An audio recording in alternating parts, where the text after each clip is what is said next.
నిరాకరించిన పరిస్థితుల్లో అతను ఒక కూలివాడుగా ఉంటూ వచ్చాడు. అయితే దూరదేశం వెళ్ళిన తర్వాత తనకు ఏమొచ్చినది? బుద్ధి వచ్చింది.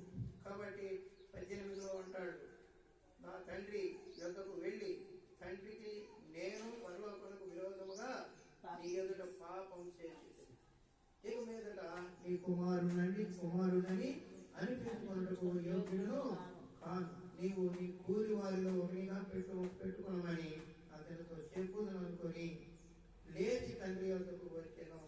కాబట్టి ఎప్పుడు బుద్ధి వచ్చింది, ఎప్పుడు తన జీవితం మార్చబడుతూ వచ్చింది అనేది మనం చూస్తే, ఆయన ఎప్పుడైతే మన కష్టాల్లోకి వెళ్ళాడో అప్పుడే దేవుని ఘనపరిచేవాడుగా ఉంటూ వచ్చాడు. అప్పుడే బుద్ధి వచ్చింది, మనసు మార్చుకున్నాడు. నా తండ్రి వద్ద ఏమన్నది? అనేకులకు ఆహారం ఉంది, కానీ నాకు ఇక్కడ ఆహారం లేదు.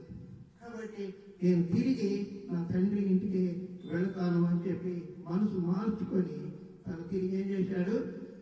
తిరిగి తండ్రి దగ్గరకు వచ్చాడు. కాబట్టి అప్పుడు చెబుతూ వచ్చాడు, నన్ను కూలివారిని ఒకరిగా పెట్టుకుని